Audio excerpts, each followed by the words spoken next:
Hi, my name is Anthony Matsena. I'm a second year at the place, and I love choreography and composition. Yeah. My first work was when I was in college studying A-level dance. We got like assessed on doing group works, and it was with four females at the time, and yeah, that was the first time I did it. You had to tick certain boxes to achieve certain marks, so that was like my first attempt at it, while being heavily supervised, which was great as well, because I was new to it at the time. But my first choreographic project at the school was in first year. Me personally, I got along with a lot of people, and I wanted to work with a lot of dancers because I love working with different people all the time. So it started off with like 6 or 7 of us, and then I just kept asking people like, oh, do you want to be a part of this? And before I knew it, I had 13 at a time, and that got too crazy. So then we lost 2 due to injuries and other commitments, so it came down to 11. So yeah, it wasn't really a specific choice. It was kind of me just being greedy to work with as many people as I could. I think the first thing I really remember was the word choreography really wasn't existent anymore when we started. It was more composition. So in first term, I had composition with Joe Vayer, and which was interesting because then my idea of choreography changed. I stopped looking at works as in just producing movement, but in a compositional way, almost like in the way a musician would make a score, how different elements influence each other and how you layer things on top of one another. So yeah, we've had a lot of composition with a lot of people, which is great because I came to the school with like set ideas and what I wanted to create, and then having to work with so many different great teachers and people involved in composition and choreography, it shifts your interests, and yeah, that's been a big thing. So I remember with Joe Vayer in composition, we worked a lot with authentic movement. And he looks at movement that comes from an authentic place, from the dancer themselves, without trying to create anything crazy or etc. Well, however you're feeling in the moment, that's what you create. And he really pushed that with us. And he also he forced us to work with a lot of voice, which is something quite scary when you come first term in a school and you've never used voice in work, which I'd never done myself. So it pushed us out there completely.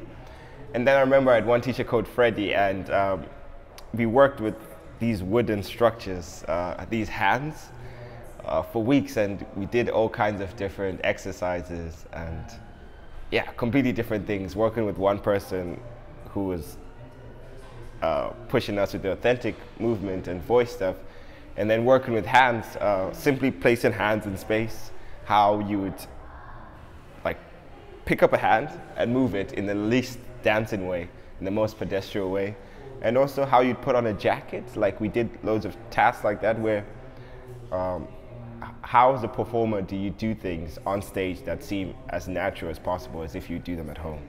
So yeah, those completely 2 different contrasting things. And then I had another teacher, Ava, who did composition and choreology. But I remember in first year in composition, we did this improvisation task where you would start a movement and you would follow that movement to its very end, but you couldn't then reverse that movement or carry on in the same direction. You had to choose a completely new pathway. So it forces you to move in a way that you normally wouldn't, because without being aware of it, a lot of dancers, myself included, you do a movement, then you reverse it, you come back, and then having her say, okay, that's where your movement's ended, where else can you go? And use a different body part and think completely different. 7, 8, 9, 10. I don't think I would have come to this place without that part of the course, because I was always interested in acting and in theater, but not with dance. And with a lot of stuff we did in composition, it was more than just movement based. There was a lot of voice work, and that helped me to try and find connections in how you put text with movement, or how you put text, then movement, how you arrange things, because that's what I find is really the most exciting part for me with composition. I go in the studio, I make some material, but it's what I do then with the material, and now I place the dancers, and I think it's heavily influential on the subjects I did in school, which I did maths, physics, and chemistry. So I always look at dance and choreography and composition in quite a mathematical way. So yeah, how you place things in space and how you arrange them. I would have never looked at it from this point of view if I hadn't done the composition. And more heavily, my work focuses a lot on voice and a lot of speaking, a lot of monologues. And I'm going more into like dialogues and group things. So yeah, I don't think I would have come to this place I am now and been so influenced by the tools I'm using now if it wasn't for that. With the school, they change things to make us feel as relevant to the industry we're about to graduate and go into. So I definitely feel the change myself. I hear the change from students who are in years above us. They're like, oh, we never had that. This is new.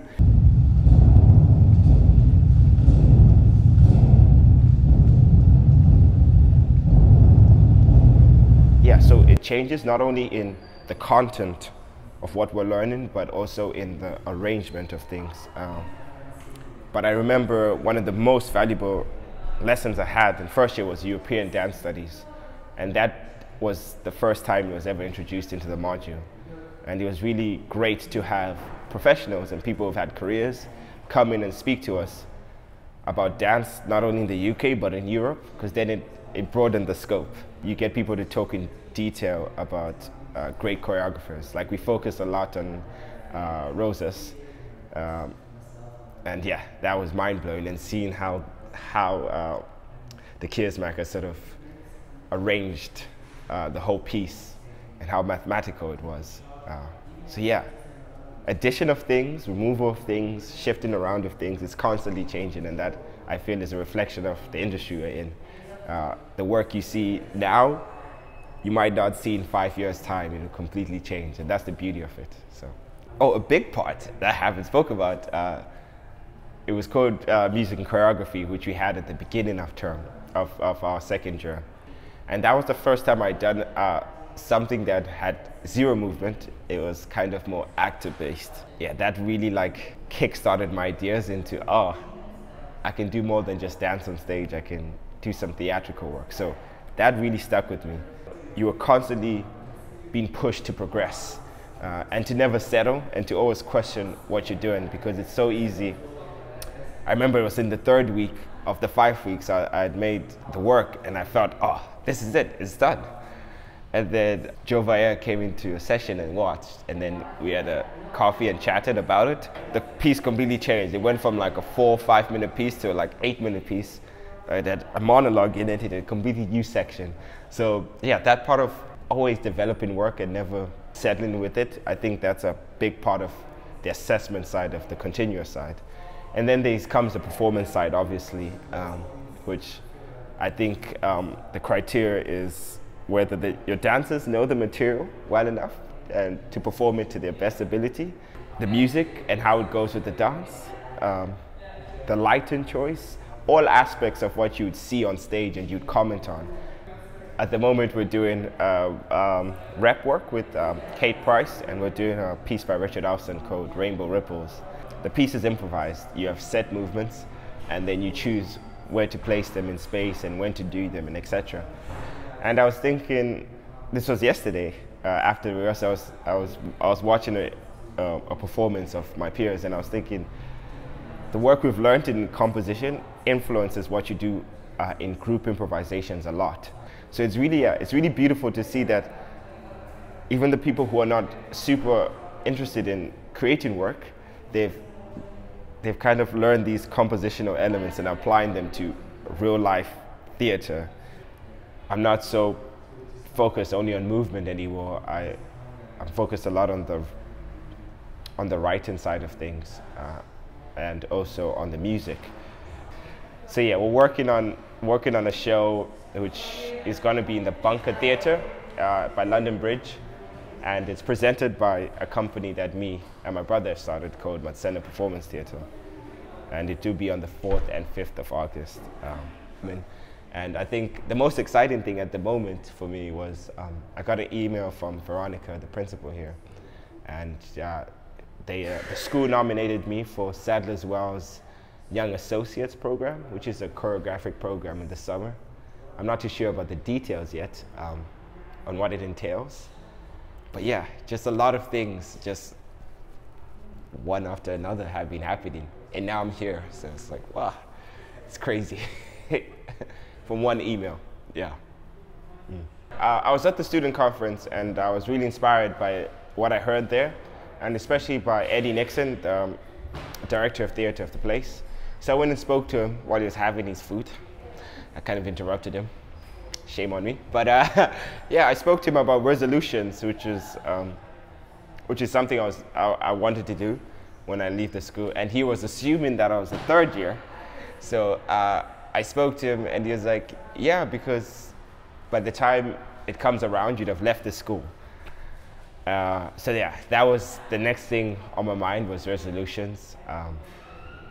But that's obviously not feasible because you can't be an undergrad doing it. So yeah, looking a year ahead, which is something that a lot of my mentors have told me. When you start up a company, you don't think in terms of weeks and months. You start thinking 2 years, 5 years, 10 years.